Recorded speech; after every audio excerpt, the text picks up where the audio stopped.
Welcome back to the Constitutional Clarion.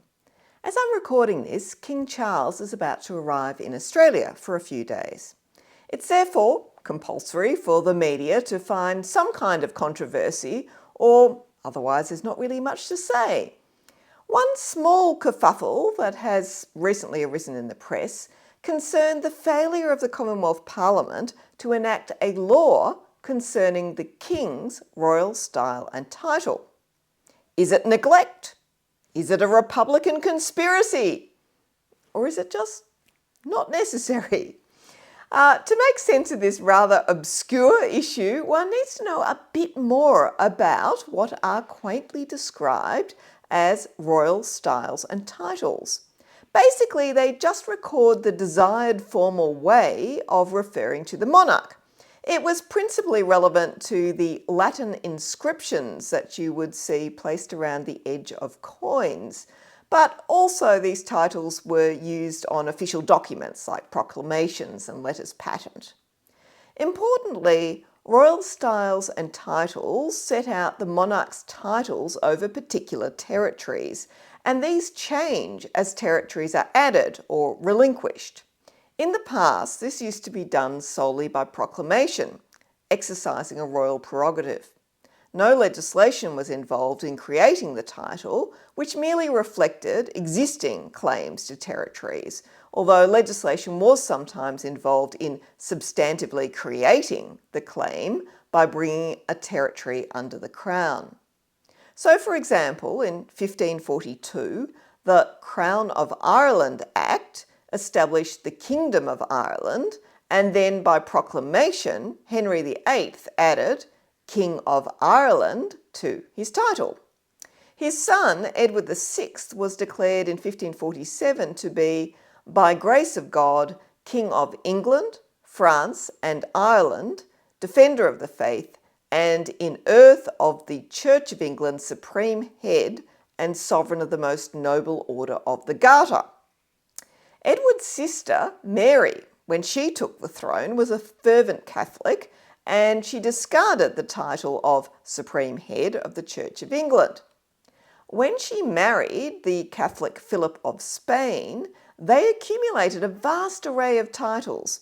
In 1554, their royal style and title was declared as Philip and Mary, by the grace of God, King and Queen of England, France, Naples, Jerusalem, and Ireland, Defenders of the Faith, Princes of Spain and Sicily, Archdukes of Austria, Dukes of Milan, Burgundy, and Brabant, Counts of Habsburg, Flanders, and Tyrol.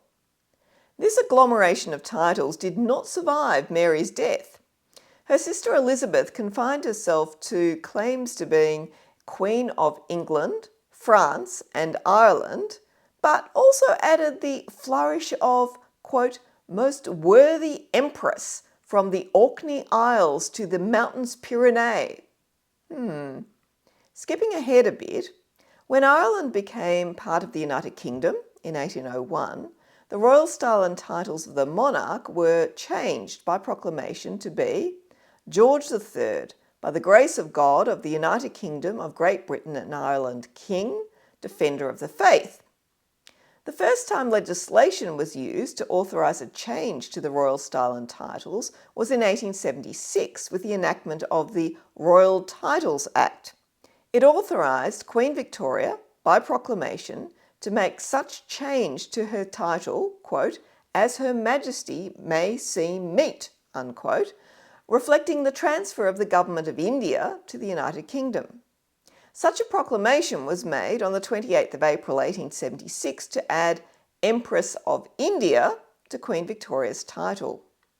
The Royal Titles Act 1901 was enacted to provide recognition of His Majesty's dominions, which so far hadn't been mentioned.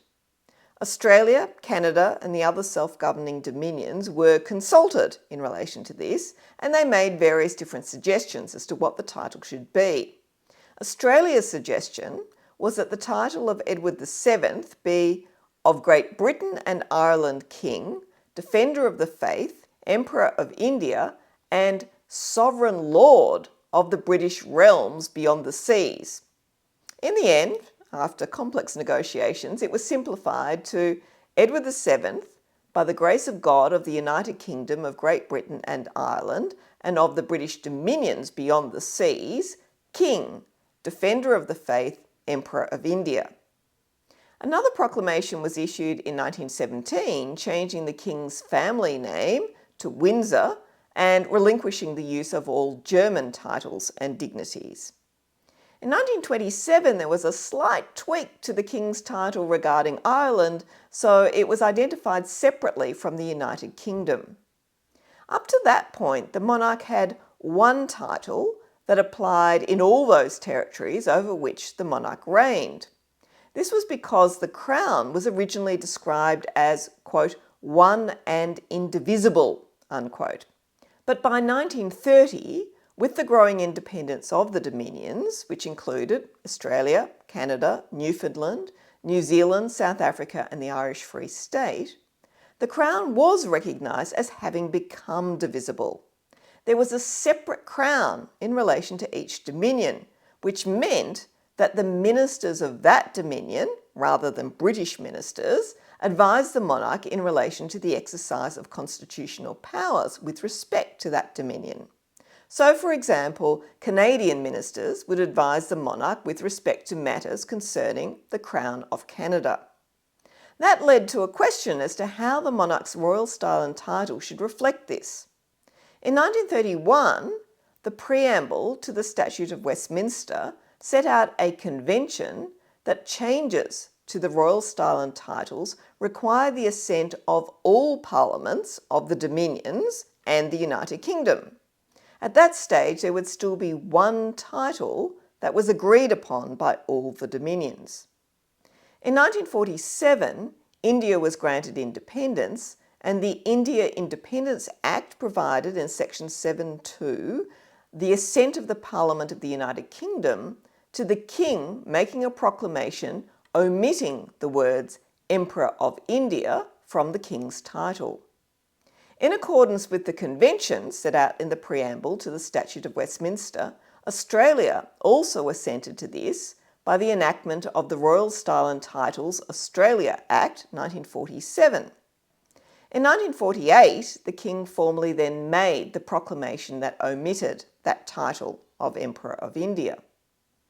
In 1947, the British government also sought to change the King's title to remove Ireland and replace it with Northern Ireland. But the Canadian and Pakistani governments wanted far more comprehensive changes to be made. This was discussed at a Prime Minister's conference in 1949. It was tentatively agreed that the King's title could be different in relation to each country, but with common elements. It was agreed that it would not be necessary for each country to approve each local variation.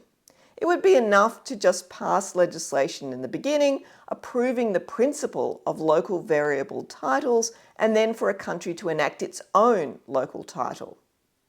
But the issue was not resolved until after Elizabeth II acceded to the throne upon the sudden death of her father. During the intergovernmental negotiations, there was disagreement about whether, as had traditionally been the case, the title Queen or King should come after the list of countries or before. The Canadian government preferred the title Queen of Canada, but Australia disagreed and wanted the word Queen to be placed after a list of all her dominions, or, if that was not acceptable, after a reference to the United Kingdom and the relevant dominion. Some countries also objected to the words by the grace of God and Defender of the Faith in the royal style and title. In the end, it was agreed at a Prime Minister's conference in London in December 1952 that each country would use its own royal style and title as suited its circumstances, but it would retain a common element that referred to Her Majesty as Queen of, quote, her other realms and territories and head of the Commonwealth, unquote. In recognition of the convention set out in the preamble of the Statute of Westminster, each of the dominions then enacted legislation assenting to the adoption by the monarch of other styles and titles in relation to the other realms, and providing for the monarch to make, by proclamation, her new style and title, which was then set out. In Australia, the Royal Style and Titles Act 1953 provided for the Queen to make a proclamation adopting the following title: Elizabeth II, by the grace of God, of the United Kingdom, Australia, and her other realms and territories, Queen, Head of the Commonwealth, Defender of the Faith.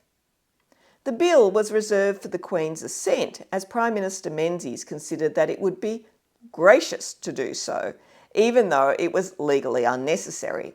The Queen gave her assent on the 3rd of April 1953 and made the relevant proclamation. As for the other realms, South Africa, Pakistan and Ceylon dropped the words "by the grace of God" and "Defender of the Faith" in their titles. South Africa and Ceylon also did not refer to the United Kingdom in their titles. Pakistan, however, just referred to the monarch as the Queen of the United Kingdom without any reference to Pakistan, as it was still debating whether or not to become a republic. In 1973, the Australian Prime Minister, Gough Whitlam, advised the Queen that he wished to change her royal style and titles by removing its references to the United Kingdom, by the grace of God, and Defender of the Faith. He also wanted to remove the words "the second" from the Queen's title, as there'd only ever been one Queen Elizabeth of Australia. The Queen agreed to the removal of the words United Kingdom and Defender of the Faith, as this was consistent with most of the other realms.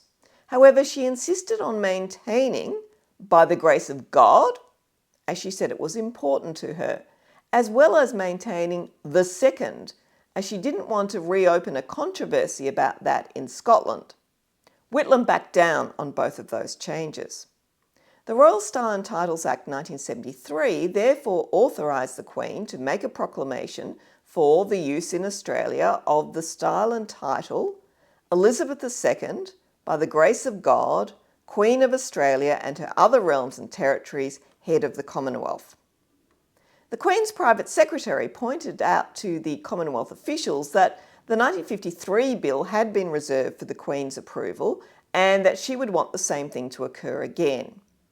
The 1973 bill was therefore reserved for the Queen's assent, although again it was not legally necessary to do so. The Queen gave royal assent and made the relevant proclamation on the 19th of October 1973, when she was present in Australia. Now, for all the conspiracy theorists among you, and yes, I know from the comments there are going to be plenty of you, no, it does not matter whether she signs at the top or the bottom of the page. Most commonly, if you look at this and try Google Images, you can see quite a lot of these, she usually signs at the top of documents. That's normal, it's not unusual, and it's not invalid, despite what the keyboard warriors will tell you. The question arises as to whether legislation needs to be enacted in Australia now for a new royal style and title for King Charles. The answer to this is no. These royal styles and titles are not altered because there is a change of monarch. Both Australia and the United Kingdom have legislation that automatically adjusts for the change of the name of the monarch from time to time. In Australia, Section 16 of the Acts Interpretation Act 1901 says that, quote, "In any act, references to the sovereign reigning at the time of the passing of such act or to the Crown shall be construed as references to the sovereign for the time being," unquote. Historically, it's not been the practice to enact new legislation or proclaim a new title every time a monarch changes. The 1953 legislation, after the accession of Queen Elizabeth II, was actually a consequence of earlier negotiations in 1949, sparked by Ireland becoming a republic. The important thing to note here is that changes to the royal style and titles were made to reflect substantive changes that had already occurred in the empire over which the monarch ruled. They did not themselves make those changes. They only reflect the existing position. A change in a title cannot itself determine whether a territory comes under the Crown or not. If there was no change to the territory covered by the title, then there was no need to change the title, even if the monarch changed. Now that each realm has its own title that doesn't list all the realms that join or leave, there's not so much a need to change royal style and titles legislation, except for symbolic reasons.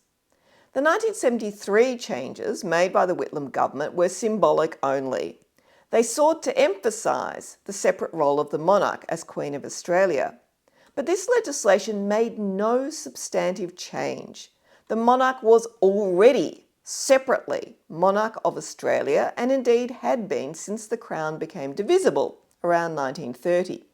It did not affect the monarch's role in relation to the Australian states, which is itself a complex matter, and that is one I will deal with on a separate occasion. Canada, however, did not make such an alteration at that time. Its title, therefore, remained in the old-fashioned 1953 form of Elizabeth II, by the grace of God, of the United Kingdom, Canada, and her other realms and territories, Queen, head of the Commonwealth, defender of the faith. Hence, the accession of King Charles III provided Canada with an opportune moment for it to update the title. In April 2023, Canada therefore legislated to create a new royal style and title for King Charles, which dropped the mention of the United Kingdom and the reference to Defender of the Faith, and moved the position of the word King, so it now says, Charles III, by the grace of God, King of Canada and his other realms and territories, head of the Commonwealth. This is now the same, therefore, as the Australian title, except for the obvious substitution of Canada for Australia. There's no need for Australia to do this because we already did it back in 1973. Could the Commonwealth still enact such legislation for the purposes of clarity? Yes, it's always good to make things clear and avoid any confusion, but it's not legally necessary. Thank you for watching the Constitutional Clarion. I hope you now feel you have great expertise about this rather arcane issue. And, as always, I look forward to seeing you again next time. Goodbye.